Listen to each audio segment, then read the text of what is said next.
Assalamualaikum warahmatullahi wabarakatuh. Nah, ini lagi trending di sosial media, yaitu Istana mengerahkan atau melepaskan buzzer untuk menggiring opini masyarakat dengan berkomentar atau membuat tweet, bahkan membuat VT dengan template atau komentar-komentar buzzer yang sering kita jumpai seperti Indonesia baik-baik saja.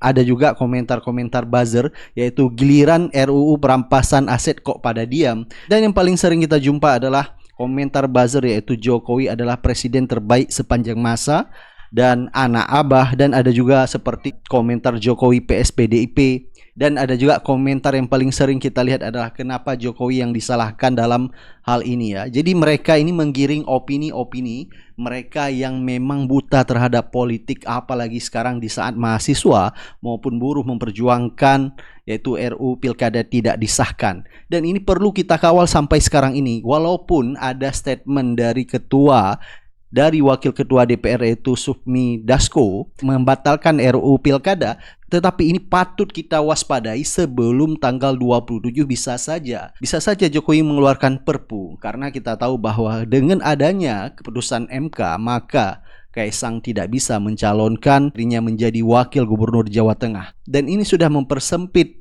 langkah Jokowi dalam membangun dinastinya. Jadi harapan terakhir adalah di Perpu. Makanya yang sampai di akhir-akhir pendaftaran bisa saja ada kejutan dari Jokowi sehingga Kaisang pun bisa mencalonkan diri. Teman di TikTok, please aku mohon banget jangan sampai kegocek sama konten-kontennya buzzer istana. Salah satunya yang mereka lagi angkat sekarang tuh adalah apa terkait RUU perampasan aset yang didorong sama Jokowi. Dan mereka ngefitnah kalau mahasiswa dulu kemana, gak ada tuh yang bantu Jokowi, gak ada tuh aksi yang bantu untuk dorong RUU perampasan aset. Hey, tuh ya padahal dia unjuk rasa mahasiswa tuntut RUU perampasan aset tuh ada kok. Jadi jangan mau kemakan hoax ya sama konten-konten buzzer istana. Ada lagi konten buzzer istana tuh yang mendelegitimasi aksi kemarin. Mereka juga support, gak apa-apa dong dinasti, yang penting gak korupsi. Kalian masa gak sadar-sadar kalau kasus korupsi di negara kita itu sengaja dibuat menguap, tapi dijadiin bahan untuk menyandra ketum-ketum parpol ataupun juga kepala-kepala daerah supaya ngebantu si oknum keluarga Solo ini untuk mendapatkan kepentingan mereka. Dan kalian tahu, Kaisang sekarang tuh aja masih ngurus surat-surat pemberkasan untuk pendaftaran dia di Pilkada Jateng. Jadi tetap kawal terus. Guys, hati-hati, ini buzzer sama influencer udah mulai pengalihan isu menurut gua pakai kasus RUU perampasan aset. Mereka nyalahin kita. Kenapa yang satu di demo, yang satu lagi nggak di demo. Padahal udah jelas-jelas itu tuh udah ada kedaulatannya untuk bisa dilancarkan. Jangan-jangan kasus itu ditanam emang tujuannya sebagai pelucutan atau blame the people. Padahal udah jelas. Itu pokoknya kalian tag siapa influencer media yang kelihatannya udah jelas banget nih mengalihkan isu lewat kasus ini, dan amit-amit mereka sampai bilang masa warga yang salah. Ya, tahun ini, tahun 2024, warga udah makin pintar. Demokrasi udah jadi nilai-nilai yang kita pertahankan. Jadi, jangan sampai terlena. Kawal terus. Oh jadi ini narasi yang mau dibangun. Udah dapat briefing. Narasinya sama banget soalnya sama kadar PSI. Sama banget. Pas perampasan aset kemana? Ada kok, tinggal googling. TikTok kan bisa, masa googling nggak bisa? Nih, ini juga ada bang. Sedih banget gua. Apa gua buat video tutorial googling aja kali ya? Makasih ya udah peduli sama isu korupsi, tapi gua kasih tahu presiden lu tuh nggak niat untuk memberantas korupsi. Buktinya RUU KPK aja lolos. Abang kemana bang pas kita turun tolak RUU KPK? Dulu KPK sangar banget, sekarang melempem. Ketuanya aja kena kasus pemerasan gitu. Dan sekarang nggak tahu gimana kabarnya. Coba tanyain sama yang lagi salaman. KPK nggak jadi independen, di bawah eksekutif. Jadi alat politik, mainnya jadi sandra-sandraan. Gue percaya sih harusnya tuh sekarang banyak banget yang ditangkep. Cuman ya kasusnya jadi senjata aja, dikeluarin pas buat ngancem. Kalau kepentingan politiknya nggak diturutin, baru diancam, baru dikasusin. Terus yang diancam ya udah deh mengundurkan diri dari ketua partai. Nih di misi ke-8 Mulyono, pengelolaan pemerintahan yang bersih, efektif, dan terpercaya. Tapi nyatanya pecah rekor bang. Pemerintahan yang bersih katanya. Apa sih? Kan yang ngesain undang-undang itu DPR. Tapi yang disalahin tuh Jokowi, mulu Jokowi. Gue kira ejakulasi tuh adanya cuma di seks doang. Ternyata ada juga di politik ya. Nih gue kasih tahu. Gue juga tahu DPR itu Dewan Perwakilan Rakyat. Tapi kemarin itu pas putusan MK keluar yang isinya merugikan salah satu anak tukang kayu, DPR langsung kerja tuh. Langsung kerja kedebak-kedebu. Kan biasa Dewan Perwakilan Rakyat kita nggak kerja tuh. Cuma kelihatan doang tuh berdebat-berdebat pas sidang paripurna. Padahal nggak guna juga gitu. Langsung tuh DPR bergerak. Buat siapa? Buat si anak tukang kayu yang dirugikan ini. Dan lu pikir nih, kalau undang-undang pilkada itu jadi itu disahin tanpa terhalang demo, siapa yang diuntungin? Isinya itu boleh menjabat jadi kepala daerah, tapi pas pelantikan harus umur 30 tahun. Lu cari dah tuh satu Indonesia, siapa yang udah pas pelantikan umurnya 30 tahun? Apa cuma kebetulan Mas Kaisang orangnya? Enggak juga. Dan apa mungkin bapaknya nggak ikut-ikutan gitu? Gak ikut-ikut intervensi. Ya pasti. Karena apaan? DPR bukan siapa-siapanya Kaisang. Mana mungkin dia mau tahu-tahu tuh sen undang-undangnya cuma nguntungin dia. Mikirnya ke situ. Blow on boleh, cuman jangan dipermanenin di otak gitu. Makanya kalau nonton video, nonton berita, nyari info di Google, jangan di TikTok. Yang model video lewat pakai foto, pakai caption, tulisan biasa tuh, memprovokasi, propaganda.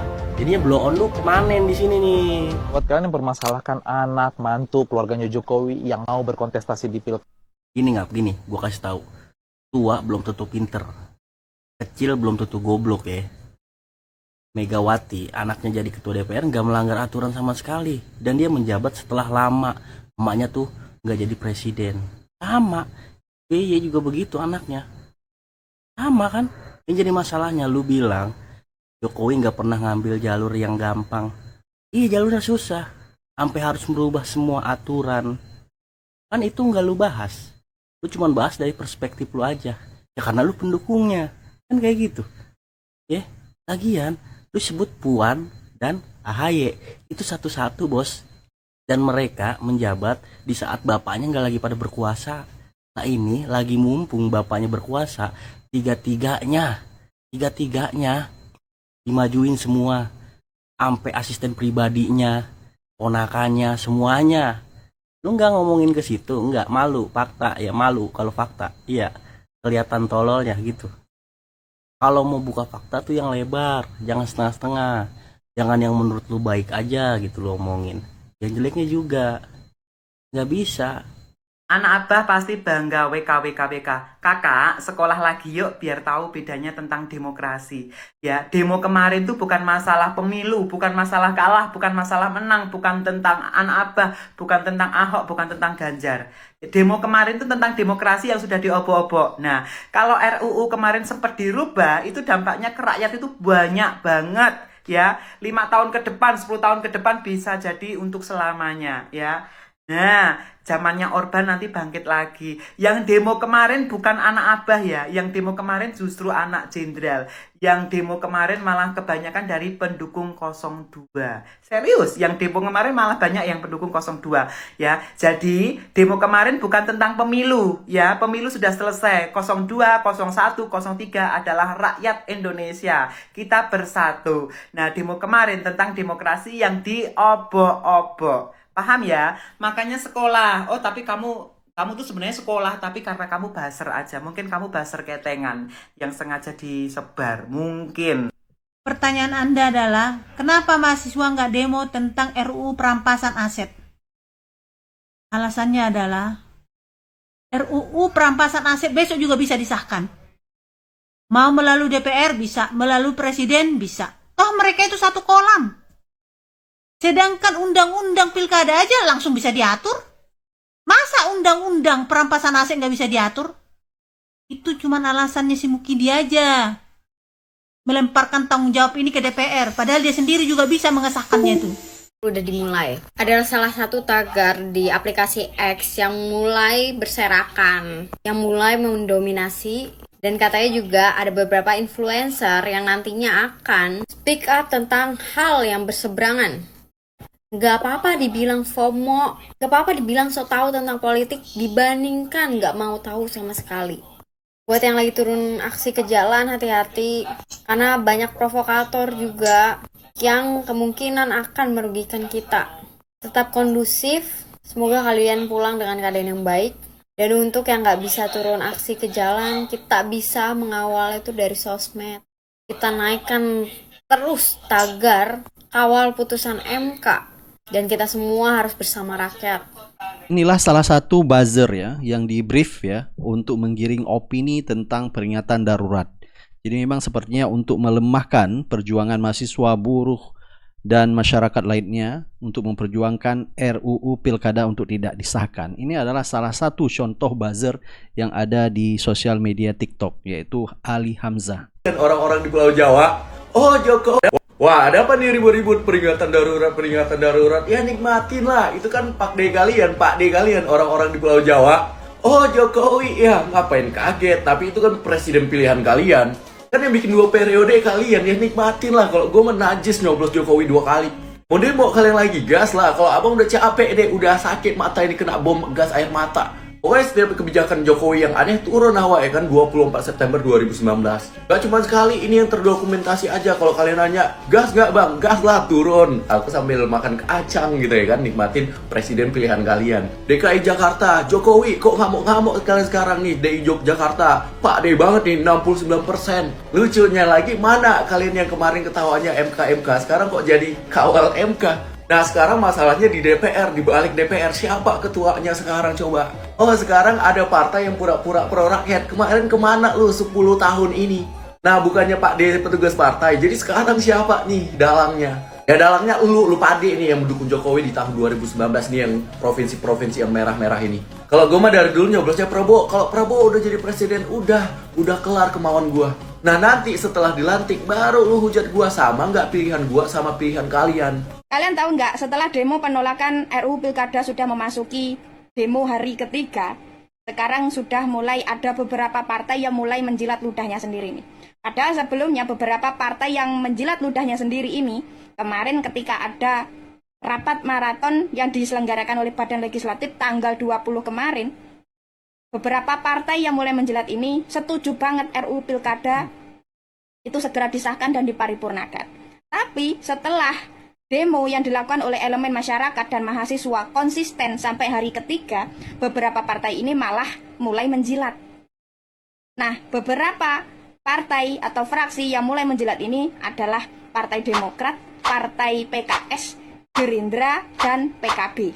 Nah, dalih yang dilakukan oleh beberapa partai yang mulai menjilat ini, itu berbagai macam. Contohnya PKS. PKS ini bilang bahwa setuju RUU Pilkada dibatalkan sesuai dengan keinginan rakyat. Yang kedua, Demokrat. Demokrat ini dalihnya mendorong KPU untuk segera membuat PKPU sesuai putusan MK.